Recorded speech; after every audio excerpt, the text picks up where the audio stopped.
Hey there, once again, Lauren Doyle from Trust Your Gut, your number one teacher for everything intuitive development.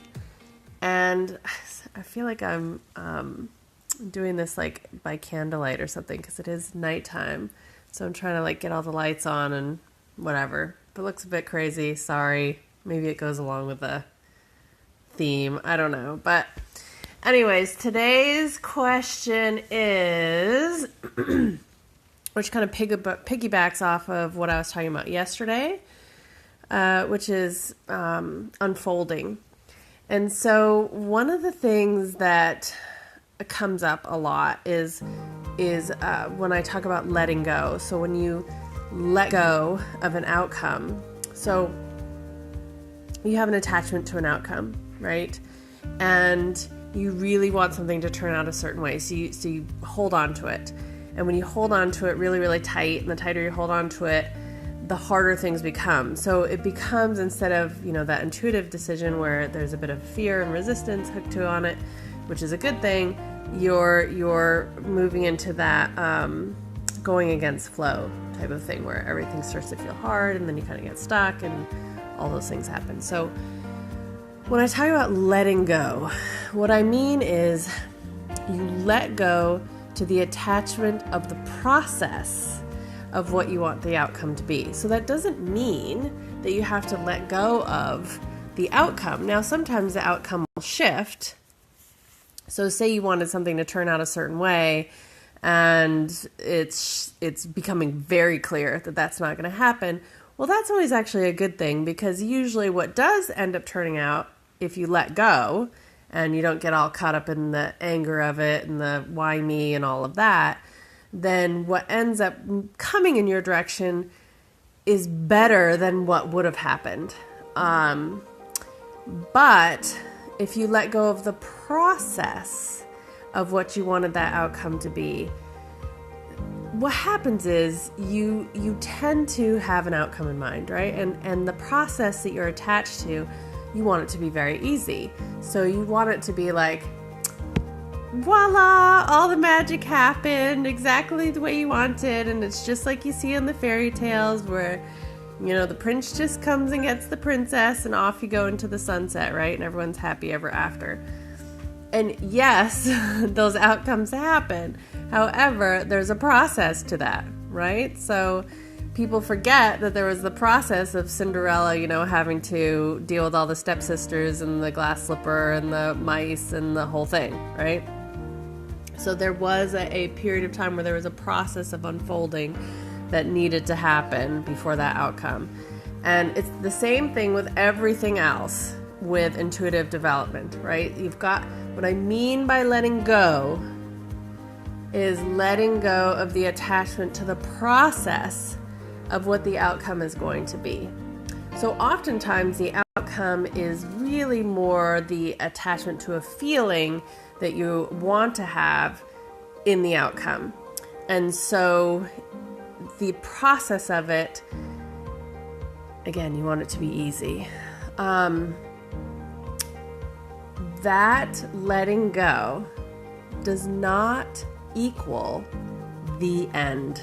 Okay, so even though you may have let go of the attachment to the process of the outcome, it doesn't mean that you've let go of that outcome altogether. And this is especially true in things with like business and relationships, for example. I can think of times where, for example, when I was working in medical sales, I was feeling really stuck. I didn't know what else to do, and the next logical step looked like moving into management. Well, it's not something that I actually really wanted to do, but it seemed like that was the logical thing to do. So I got very attached to that outcome, right?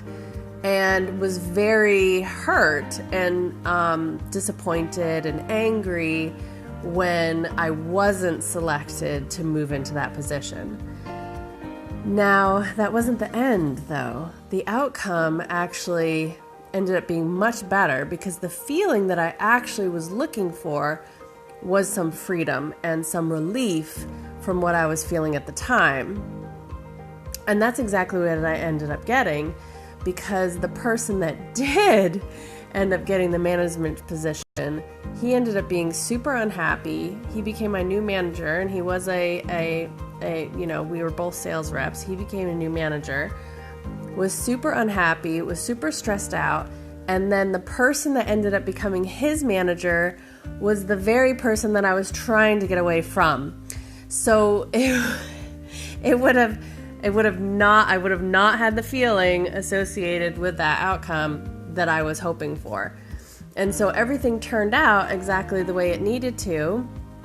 It wasn't the end. It ended up working out even better for me than it would have had I gotten what I actually was attached to, right? Which was this like easy process of just moving into this and then avoiding all these other things. So just because letting go happens, it doesn't mean that it's the end. I also want to address that in relationships as well, because one of the things that happens in relationships is people get super attached to a particular person. And, they keep trying to like hold on to things and like make things happen, and that's not happening. And so letting go of that and focusing on something else for a while will actually allow things to unfold a little bit, so you can find your way back to each other oftentimes. So, and then in a much softer way, there isn't all these these battling things that happen. A lot of times it's just, there's some shifts that need to happen internally for both people that can't happen when you two are like for each other. So a lot of times that letting go process allows each of you to kind of go through your own self-development without each other for a while.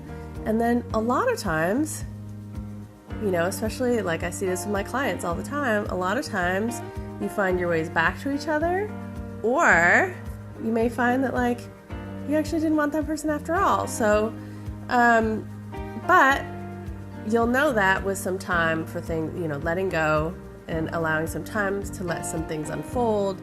And a lot of times things unfold for each one of you, and you find your way back to each other, and then you can make decisions from a much, much healthier and better place. So that is that one for today. Letting go does not equal the end.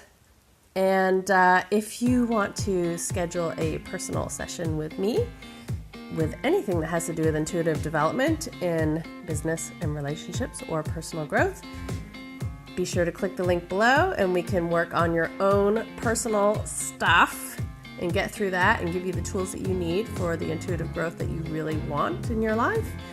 And if you haven't subscribed yet, be sure to subscribe to my channel here. Until next time, bye!